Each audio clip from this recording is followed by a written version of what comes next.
हम परमेश्वर का धन्यवाद करते हैं कि एक बार खुदा ने फिर से हमें यह अवसर दिया है कि हम उसके वचन और उसके प्रकाशन में बढ़ते चले जाएं और अपने आप को तराशें जांचें कि अब वो लेने के लिए आए तो हम ऐसे अपने आप को पाएं जैसा वो हमसे इच्छा रखता है। तो आज हम जिस वचन के ऊपर अपना ध्यान लगाएंगे, अपना ध्यान केंद्रित करेंगे, वो वचन हम लेंगे लूका रचित सुसमाचार और उसका 2 अध्याय और 14 वचन। एक पैगाम आया है परमेश्वर की ओर से। कुछ लोग, यहां पे लिखा गया है, गडरियों का एक झुंड बैठा था, अपनी भेड़ों की रखवाली कर रहे थे। स्वर्गदूतों का एक दल आता है, एक स्वर्गदूत उनको दिखाई देता है और वो कहता है कि दाऊद के नगर में तुम्हारे लिए एक उद्धारकर्ता जन्म है। मैं तुम्हें एक आनंद का सुसमाचार सुनाता हूं जो सब लोगों के लिए होगा और तुम्हारे लिए उद्धारकर्ता पैदा हुआ है। जब यह समाचार उन्हें दिया गया तो यहां पे लिखा है कि तब एक का एक उस स्वर्गदूत के साथ स्वर्गदूतों का एक दल, बहुत बड़ा दल, परमेश्वर की स्तुति करते हुए और ये कहते हुए दिखाई दिया आकाश में। किसमें? आकाश में परमेश्वर की महिमा और पृथ्वी पर उन मनुष्यों में जिससे वह फिर से दोहराए, जिससे वह प्रसन्न है, शांति हो। हालेलुया। कहें वो मुझसे प्रसन्न है। सच्चा बोलना है, सबको सच्चा बोलना है, झूठ नहीं बोलना है। परमेश्वर के साथ कोई भी इंसान वादा झूठा नहीं कर सकता। मैं कल मेरे घर के अंदर ऊपर अटारी पे हम बैठे थे 5-7 और मनन कर रहे थे वचन के ऊपर। तो मैं ये बात बता रहा था, एक पैशन है और खास तौर पे दास लोगों के अंदर एक पैशन है। उनमें सबसे ज्यादा है जो सोशल मीडिया पे एक्टिव रहते हैं और वो ये कहते हैं खुदा का आत्मा मुझे बता रहा है, खुदा का आत्मा मुझे कह रहा है, परमेश्वर का आत्मा मुझे कह रहा है। ये पैशन है। अब हद से ज्यादा ये जो बात चलती है, हर एक व्यक्ति जिसके जीवन काल को लगभग लोग जानते हैं वो भी यही कहता है कि खुदा का आत्मा मुझसे कह रहा है। इससे भद्दा मजाक और कोई नहीं हो सकता कि अपने विचारों को खुदा के साथ जोड़ के कि खुदा का आत्मा मुझसे कह रहा है, परमेश्वर का आत्मा मुझसे, जब तक, क्योंकि खुदा का आत्मा जब कहेगा तो सुनाई देगा। क्या देगा? सुनाई देगा। जब उसने कहा कि हे सैमुअल, हे सैमुअल, हे सैमुअल, तब उसने कहा क्या है, और जाकर के एली से कहता है कि स्वामी आपने मुझे पुकारा, तो सुनाई देता है। और अगर आज हम कहें परमेश्वर मुझसे प्रसन्न है तो जांचना होगा क्या वो मुझसे प्रसन्न है, क्या मैं इस लायक हूं, वो काम करता हूं। क्योंकि शांति अगर चाहते हैं, कलेशों से बाहर अगर आना चाहते हैं, अपने घर में आशीष चाहते हैं, ब्लेसिंग, चंगाई सब वो चाहते हैं जो खुदा से मिलता है, तो लिखा गया है जिनसे वह प्रसन्न है शांति हो। ये स्वर्गदूत की भाषा है जो ऊपर से आई है। Hallelujah, hallelujah, hallelujah. प्यार से कहे हालेलुया। उसकी स्तुति हो, आकाश में उसकी महिमा हो। ये दल कहता है वो मनुष्य था जो मरियम से पैदा हुआ,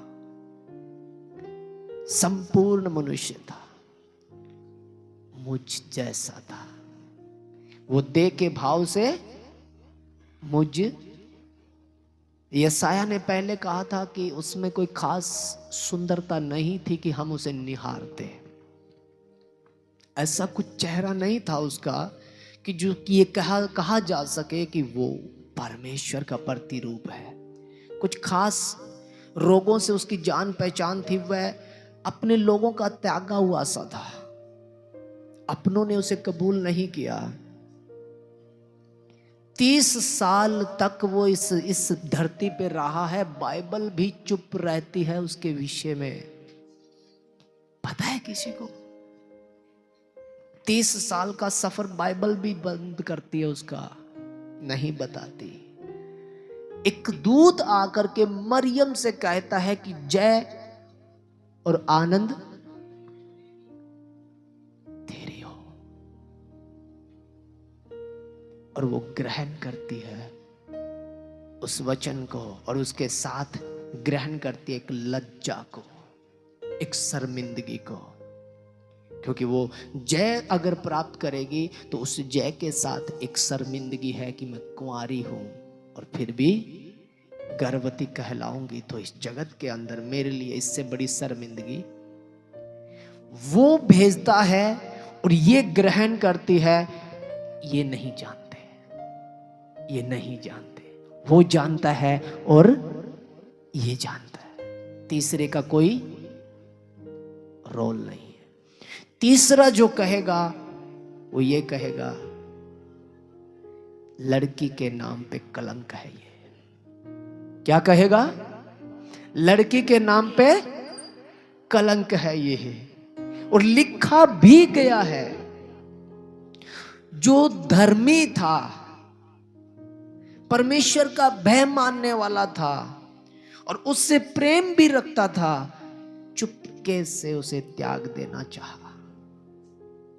जिससे उसकी शादी होनी थी, जो उसका मंगेतर था, यहां तक कि उसकी दृष्टि में भी वो लज्जित हुई, शर्मिंदा, और उसने ग्रहण किया। देहधारी हुआ, जगत में आया, हूबहू हम जैसा। भूख प्यास लगी, धन पैसा भी चाहिए था। अगर नहीं चाहिए होता तो यहूदा इस्करियोती उसको कभी ना बेचता।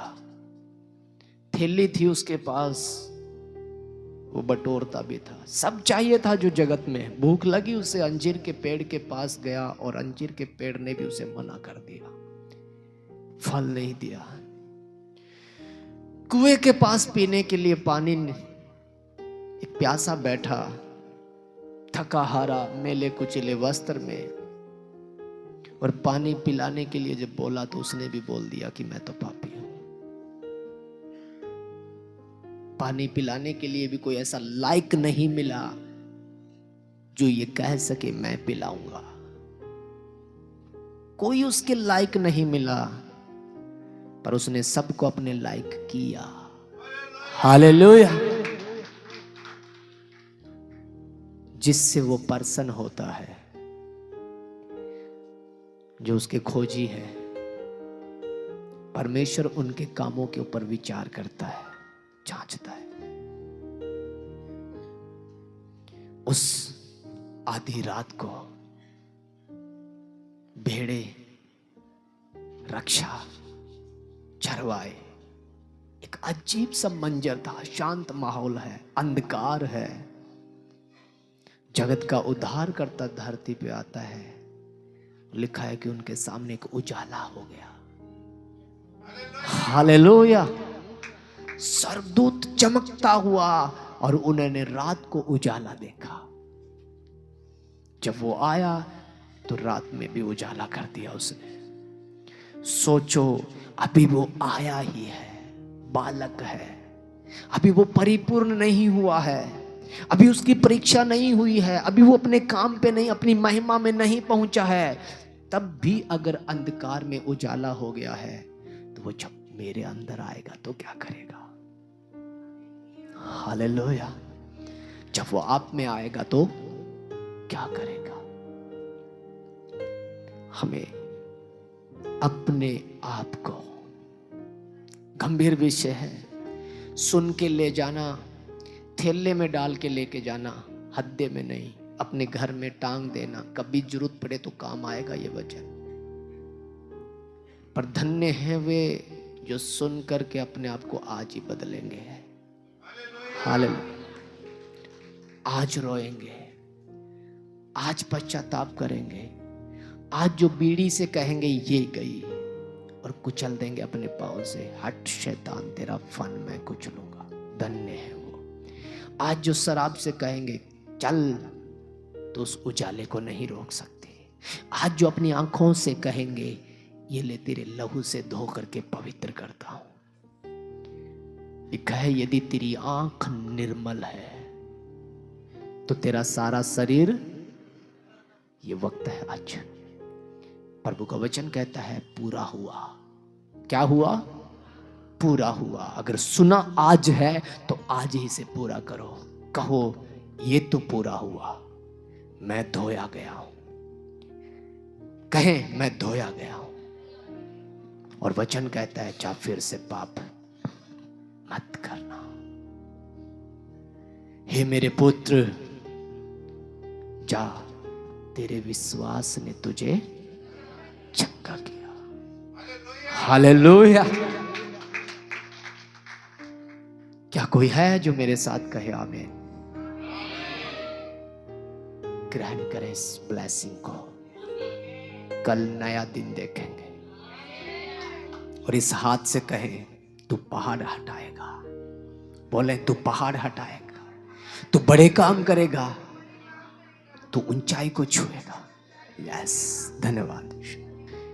आइए उस विश्वास के बारे में देखें। हम निकाले मरकुस रचित सुसमाचार उसका 2 अध्याय और 5 वचन को देखें। यीशु ने उनका विश्वास देखकर उस झोले के मारे हुए से कहा, हे पुत्र, तेरे पाप क्षमा हुए। आमीन। खुदावंद के इस वचन को पढ़े जाने और सुने जाने पे आमीन हो। लिखा गया है कि यीशु ने उनका विश्वास देख करके, क्या देख करके? विश्वास देख करके, और उस झोले के मारे लकवे के रोगी से, जो अपंग था, अपाहिज, चल फिर नहीं सकता, उस व्यक्ति से कहा, क्या कहा? हे मेरे पुत्र, तेरे पाप क्षमा हुए। यस, था क्या उसको? ध्यान से देखें किससे बात करता है। यीशु ने उनका विश्वास देख करके उस लकवे के रोगी से कहा, तेरे पाप। लकवे का रोगी है और क्षमा क्या हो रहा है? होना क्या चाहिए था? चंगा। बोलना क्या चाहिए था? कि तेरा लकवे से चंगा हो। बोलना तो ये चाहिए था। बोला क्या जा रहा है? तो फिर वो लकवा नहीं है। सुनो क्या?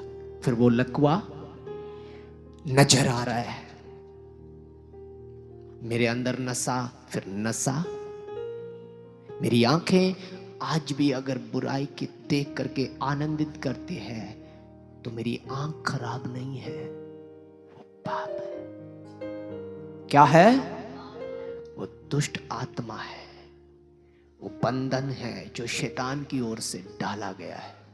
बीमारी बीमारी नहीं, श्राप है। और सारी बीमारियां श्राप नहीं होती, कुछ खुदा की महिमा है। यस, आमेन, आमेन। आज कहें अपनी बीमारी से, तू श्राप नहीं है, मेरे खुदा की महिमा है। कहें मैं खुदा की बेटी हूं, मैं खुदा का बेटा हूं। ये श्राप नहीं है, तेरी महिमा है। यस, और तेरी महिमा पर कटकर हालेलुया, चंगाई को पाओ यीशु मसीह के नाम से। आमीन। वचन कहता है जा तेरे पाप क्षमा हुए। यहां पे लिखा गया है कि कई दिनों के बाद फिर पढ़े, एक वचन को पढ़े। तब कई एक शास्त्री जो वहां बैठे थे अपने अपने मन में विचार करने लगे कि यह मनुष्य क्यों ऐसा कहता है, यह तो परमेश्वर की निंदा करता है। के बाद वह फिर कफरनहूम में आया और सुना गया कि वह घर में है। सुना गया। कुछ लोग इंतजार कर रहे थे कि वो आएगा। कई दिन के बाद की घटना है, तो इसका मतलब है कि जब लकवे के रोगी को वह पहुंचाया गया है तो उन्होंने सुना कि वो किसी घर में आया हुआ है। एक इंतजार, उस समय का इंतजार जब ये रोगी चंगा होगा। कई दिन का हमें नहीं पता, वो 2 महीने, 5 महीने, 6 महीने या साल के बाद आया हो, क्योंकि 3.5 साल वो इस जगत में रहा है, तो 3 साल तो हम मान के चलते हैं कि उसके सेवकाई के थे। में भी यहां लिखा नहीं गया है कि वो 3 साल के बाद आया, पर लिखा है कई दिन के बाद। तो रोगी जो लकवे का है उसे सुसमाचार तो बहुत पहले मिला हुआ है, उसे सुना तो बहुत पहले है कि एक चंगा करने वाला और पापों से आजाद करने के लिए इस पृथ्वी पे आया है, और वो एक विश्वास योग्य बनता है। क्या बनता है? क्या वो चंगा हो गया? हेलो, ये वचन तो हमें बताता है कि उसने सुन लिया और लोगों ने उसे बताया, पर वो चंगा इंतजार है कि वो आएगा। और जब सुना कि कई दिन के बाद कफरनहूम में वो फिर लौट आया है, तो उसको ले जाने के लिए 4 व्यक्ति लगे। कितने? कहां लिखा गया इसमें? 3 वचन को पढ़े। 2 का 3। हाँ, 2 का 3। और लोग एक झोले के मारे हुए को 4 मनुष्यों से उठवाकर उसके पास ले आए। हाँ। परंतु जब वे भीड़ के कारण उसके निकट न पहुंच सके, तो उन्होंने उस छत को जिसके नीचे वह था खोल दिया, और जब उसे उधेड़ चुके तो उस खाट को जिस पर झोले का मारा हुआ पड़ा था लटका दिया। आमीन। यहां 3 वचन में व्यक्ति 4 है और 4 वचन में एक चारपाई है।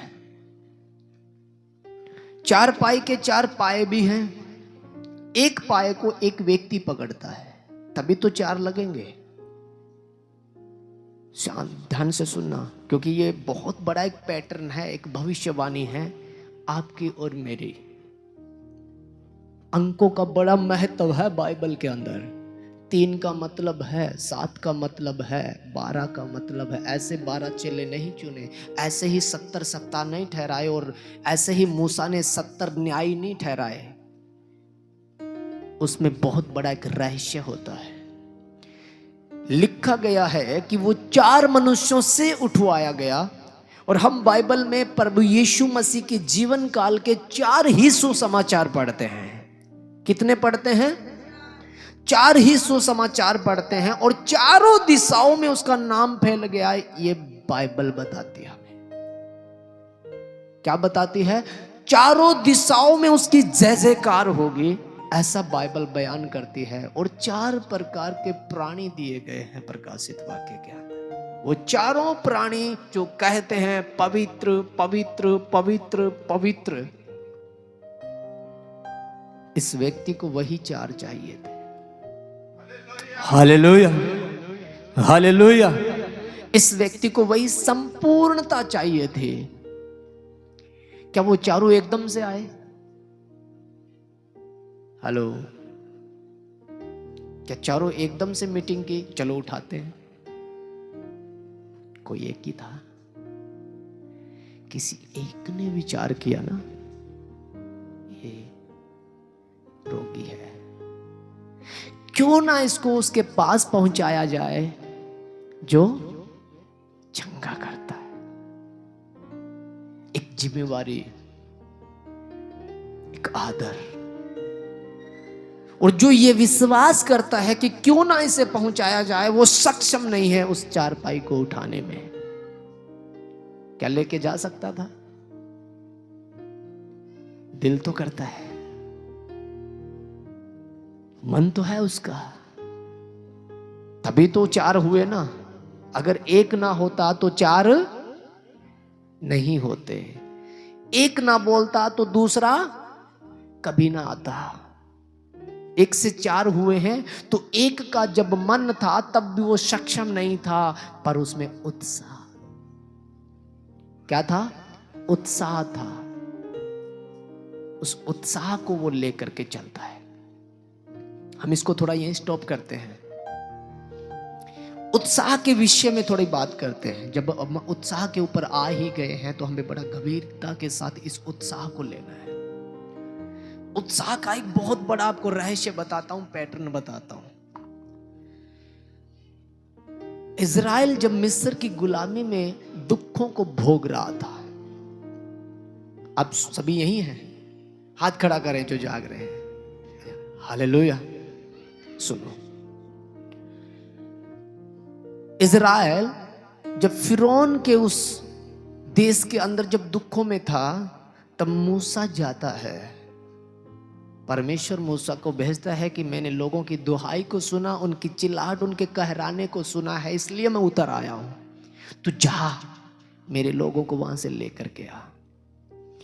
और वो लेकर के आता है जंगल के मार्ग से, और परमेश्वर मूसा से कहता है कि ऐसे नहीं, इनको इस मार्ग से लेकर के चल, क्योंकि मैं इन्हें जांचूंगा और परखूंगा।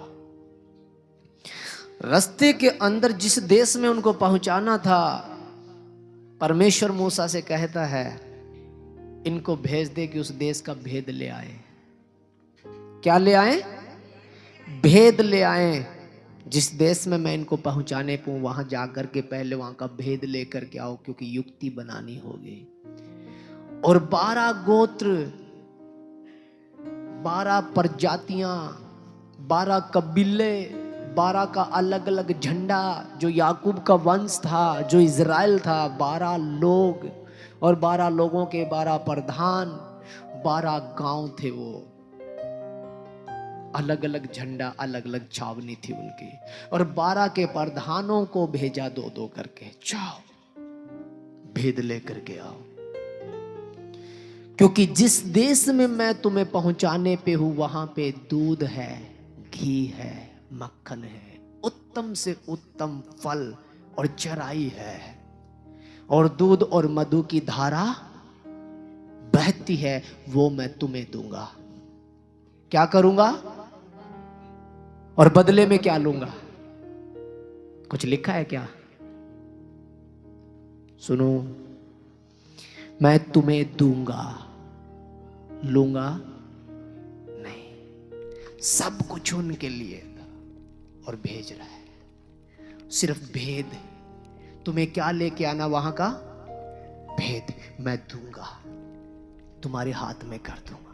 बहुत बड़ा रहस्य, बहुत बड़ी भविष्यवाणी, जिसने समुंदर के 2 भाग उनके सामने किए हो, जिन्होंने स्वर्ग के मन्ना को खाया हो और पत्थर से पानी देखा, और जिन्होंने खारे को मीठा होते हुए देखा, और फिरौन को गिरते और सेना को समुद्र में जाते देखा, वो ढीठ कैसे हो सकते हैं?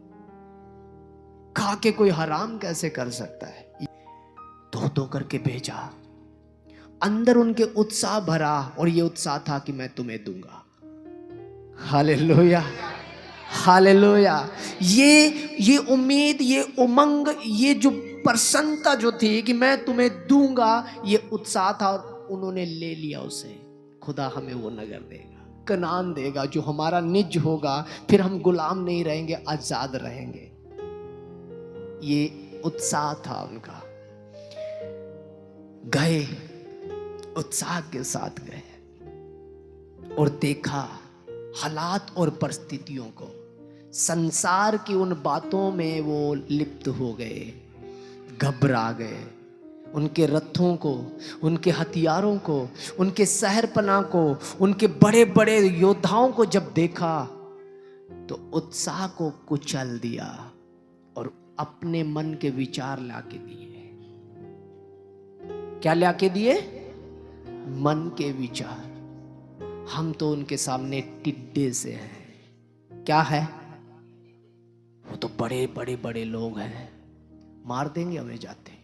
और परमेश्वर कहता है जाओ वहां देखो, मैं दूंगा, क्योंकि तुम्हारी लड़ाई मैं लड़ू। और वो आके कहते हैं हम तो उनके सामने टिड्डे से हैं, पॉसिबल नहीं है। उत्साह जो खुदा से मिला, जो गर्भ में था कि पैदा होगा, उस गर्भ के उत्साह को खत्म कर दिया, भ्रूण हत्या कर दी उसके। और खुद का विचार जो देखा संसार के अंदर, दुख, बीमारियां, क्लेश, रिश्तेदारियां, ब्याह, शादी, भाई, बाबा, मामा, फूफा जो हमारे साथ व्यतीत करता है, नहीं जाने देंगे, नहीं बात बनेगी, नहीं हो पाएगा। ये विचार थे और ला करके ये दिया विचार। आप तो कहते हो पर ऐसा थोड़ी हो सकता कि हम समय पे आ जाएं।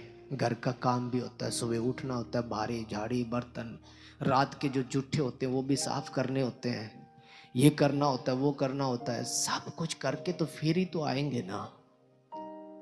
अपना विचार और उत्साह जो है कि तू पवित्र दिन मेरे सामने खड़ा होगा और मैं 6 दिनों की आशीष तुझे 7वें दिन दूं। उत्साह तो ये है। और निकले हैं घर से 10:30-11 बजे, और यहां जब आए तो पता चला कि जिन लोगों ने दुआ की थी, एक मन एक चित्त लगा करके वो तो निकल भी गए। अब तो डांट सुन के चला जाना है। क्या सुन के?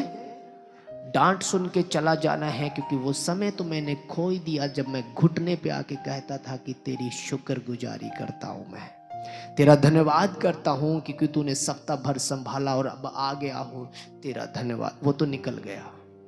अब तो डांट सुननी है और चले जाना है। हमने उसका शुक्रगुजार कब किया? लिखा तो गया है कि तेरा एक ही सिर्फ एक ही आराधना स्थल होगा। क्या होगा? एक ही आराधना स्थल होगा। तो अपने बेटे, अपनी बेटियां, अपने पशुओं, सब कुछ उस दिन उसी जगह पे तो इबादत करेगा। और उस दिन तेरे दास और दासियां भी उकसाए, वो भी काम ना करे। लिखा तो ये गया है। हम तो पहले अपना करेंगे। हैरान। उत्साह को खत्म करना और विचार लेकर के आना। 2 ही लोग थे सिर्फ, जो अंगूरों का गुच्छा कंधे पे लेके आ रहे थे। सिर्फ 2। कौन? यहोशू और कालेब। 2 ही लोग थे और ला करके अंगूरों का गुच्छा इतना बड़ा कि एक नहीं उठा पाया, डंडे के बल पे 2। ये देखो ऐसे वहां पे हमें मिलने वाला ही है। उन्होंने ये नहीं बताया कि वहां पे तकड़े उनके लोहे के रथ है, उनके पास हथियार असला बहुत है, हम तो गडरिये के समान, हम तो रथ पे चलते हैं, हम तो झुग्गी झोंपड़ी वाले। क्योंकि वो तो छावनी डालते थे ना, वही था उनका। तो कहाँ था उनके पास गढ़? तंबू के तो थे वो लोग, सफर में तो थे। और जिस नगर को लड़ना था वहां तो कबीले, शहरपनाह, हथियार। पर यहोशू कालेब ने नहीं देखा क्या था उनके वहां। उसने देखा फल बहुत अच्छे, अंगूर देखो ये है वहां पे। खुदा का शुक्र किया क्योंकि उत्साह को डबल उत्साह में लेकर के आए। Hallelujah, hallelujah.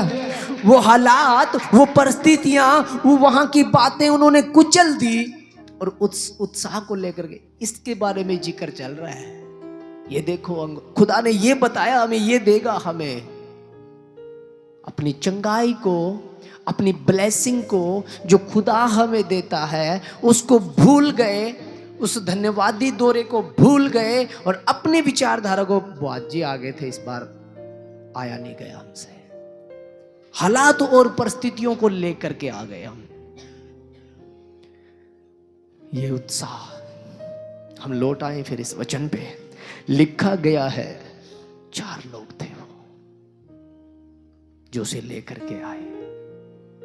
पहले एक ने विचार किया होगा तो दूसरे के पास गया होगा, दूसरे से कुछ तो बोला होगा कि अगर तू चाहे और मेरा साथ दे तो हम इसको हमारे जैसा कर सकते, हम अपने साथ इसे मिला सकते। ये भी हमारे पास जो विश्वास है, हमारे पास जो खुशियां हैं, वो इसे भी आ सकती है यदि तू मेरा साथ दे तो। और उसने कहा यस, मैं तैयार हूं। कितने हो गए? 2 तीसरे के पास जाते हैं और उससे बात करते हैं। और वही इंसान जिसने प्रायश्चित किया है और जिसने उसे ग्रहण किया हुआ है, उससे बात करते हैं। ये समस्या हम हटा सकते हैं अगर चाहें तो। और उसने कहा yes, I am for ready. वो खड़ा होता है। फिर चौथा इस प्रकार से, चारों जब एक मन हो जाते हैं, चारों जब सहमत हो जाते हैं, इक्वलिटी बन जाती है, तब लकवे के रोगी के पास पहुंचते हैं। आज तेरे बंधन टूटेंगे। Hallelujah, hallelujah. और चारों एक साथ उसे उठाते हैं। और जब लेके जा रहे थे तो सबसे बड़ी समस्या थी भीड़। अभी कहां ठीक हो गया वो? हालेलुया। अभी कहां ठीक हो गया? अभी तो बहुत बड़ा समस्या आके खड़ी होगी। वो घर से तो चले थे, जाएंगे चंगाई, आगे तो लिखा है कि गेट के ऊपर जगह ही नहीं है। उत्साह था, आनंद था, आज लकवे का रोगी चलेगा। यही था क्या? गए, भीड़ है, मसीह अंदर है, घर के अंदर है, बाहर गेट तक लोग खड़े हैं। उत्साह तो टूट गया होगा ना, छोड़ के भाग गए होंगे। क्या किया? छत उखाड़, रिक्वेस्ट की होगी, प्लीज इसे अंदर जाने दो, थोड़ा गेट छोड़ दो, प्रभु के पास पहुंचा। कुछ तो किया होगा। जब उस भीड़ ने कहना नहीं माना तो छत पे पहुंचे, खोल दिया उसे। ये मत सोचना कि ऐसे कैसे हो सकता है। वो छत उस जमाने की ऐसी थी, ये नहीं थी कि यहां पे ड्रिल चलेगी या पंजा चलेगा, ऐसा कुछ नहीं था। पत्थरों के घर थे। छत खोल दी, उसे नीचे उतारा। जब यीशु मसीह ने देखा ये विश्वास, चाह तेरे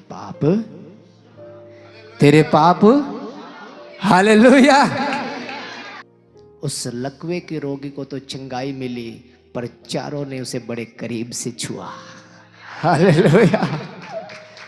उस बीमार की वजह से भीड़ उन्हें रोक नहीं पाई। अगर वो रोगी उनके पास ना होता तो वो भी घर में प्रवेश।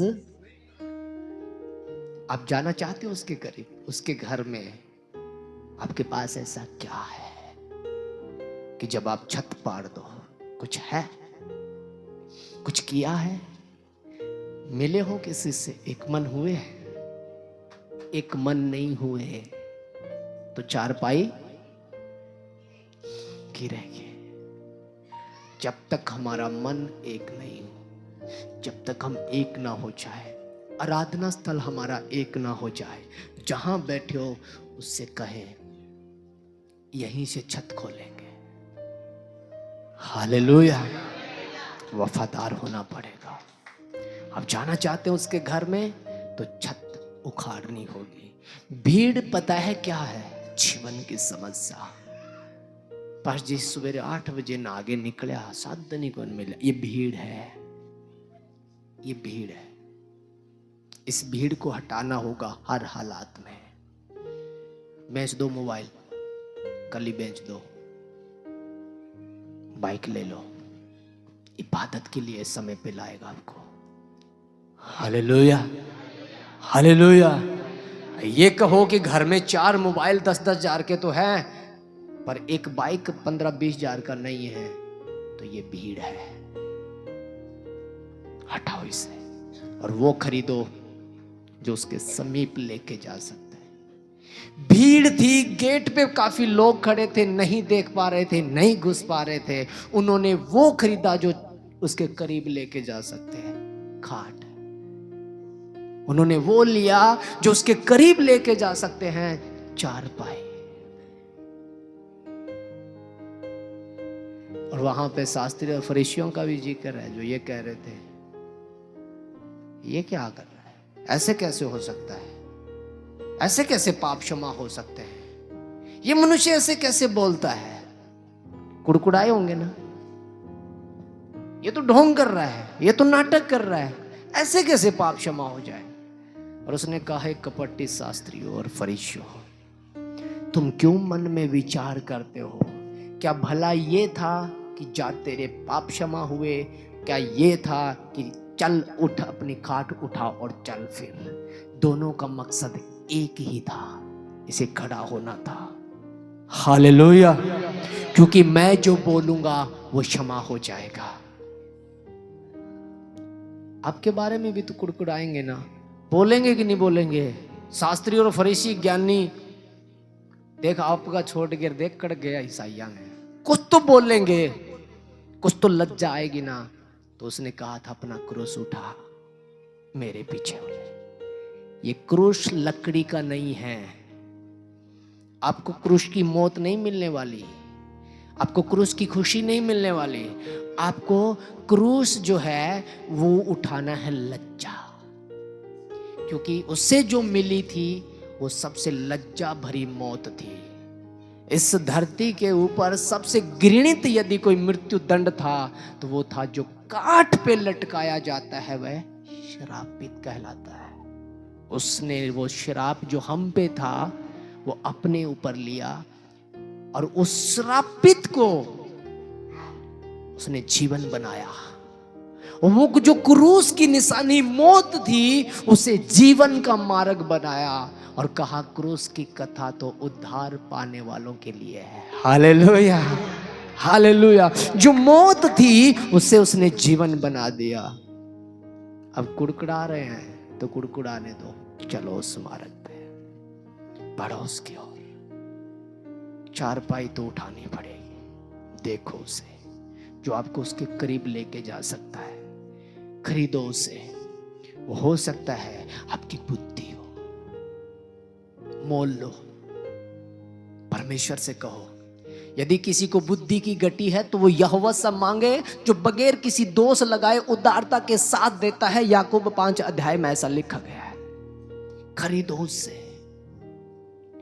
लिखा है कि हे मेरे पुत्र, मुझसे मोल ले, मेरा जुआ उठाओ, क्योंकि मेरा जुआ क्या है? सहज है। कितने लोगों को पता है जुआ क्या होता है? पता है? बैल जोड़ते हैं। ये प्रथा थी एक। अगर पढ़ना है तो यिर्मयाह उसका 32 अध्याय पढ़ लेना। यिर्मयाह को जब कैद कर लिया गया, उससे बंदी बना लिया गया, तो उसके कंधे पे जुआ रखा था और एक झूठा नबी आता है और यिर्मयाह के कंधे के जुए को उठाता है, लक्कड़ का था वो, और उसे तोड़ देता है और ये कहता है कि यहोवा परमेश्वर हमारे जुए को तोड़ देगा। फिर परमेश्वर का वचन यिर्मयाह के पास पहुंचता है और ये कहता है कि इसे बोल, झूठे नबी को, झूठे मसीह को बोल इसको कि तूने लक्कड़ का जुआ तोड़ तो दिया है पर तूने तो लोहो का खरीद लिया है, क्योंकि तुमने जो बुरा कर्म किया ये गुलामी तो बनी रहेगी, तुम तो गुलाम होगे, तुम्हें तो नबूकदनेस्सर मारेगा, पीटेगा और घसीटेगा, वो तुम्हारे नगर को फूंकेगा, वो मंदिर को उजाड़ेगा। तुमने लक्कड़ का जुआ तो तोड़ दिया है पर लोहे का बना लिया है। एक जुआ होता था जो गुलामी का था, अधीनता का था, और यीशु कहता है मेरा जुआ सहज है, मेरा जुआ भजन वाला नहीं है, मेरा जुआ कंधे वाला नहीं है, हत्थे वाला है। मेरा जुआ उठा लो, उसकी गुलामी, उसकी अधीनता ले लो, उसके पीछे चलो। निकाले लूका रचित सुसमाचार उसका 2 अध्याय और 14 वचन। कि आकाश में परमेश्वर की महिमा और पृथ्वी पर उन मनुष्य में जिनसे वह प्रसन्न है शांति हो। शांति हो। उठाओ उसका जुआ, करो उसे प्रसन्न, खरीदो वो सामान जो उसके समीप लेके जा सकते हैं, इकट्ठा करो। वो आपकी बुद्धि हो सकती है, वो आपका वरदान हो सकता है, भवन में सेवा करना हो सकता है जो उसके करीब लेके जाता है, वो आपका पैसा हो सकता है। लिखा गया बाइबल में, नीति वचन में सुलेमान कहता है भेंट मार्ग खोलती है और बड़े लोगों के पास पहुंच जाती है। लिखा गया है। निकालो अपने अपने वरदानों को, यूज करो उस चारपाई को जो छत पार सकती है। अगर आपके पास ऐसा कुछ भी नहीं है कि आप उस भीड़ को पार कर सको, तो यकीन मानना गेट पे खड़े हैं उस खुदा के द्वार पे, और एक दिन बंद हो जाएगा। समय पे आओ, घुटने की लड़ाई लड़ो। जो लड़ाई प्रार्थना से लड़ी जाएगी वो वचन सुनने से नहीं लड़ी जाएगी। वचन सुनने से ताड़ना आती है, भय आता है, और भय आने से महिमा तब बनेगी जब हम उसे चिल्लाएंगे, पुकारेंगे। खोजो, 10 बजे फिक्स कर लो। अभी सर्दी नहीं है, पर अपने आप को तैयार करो। प्रभु आपको आशीष दे। सब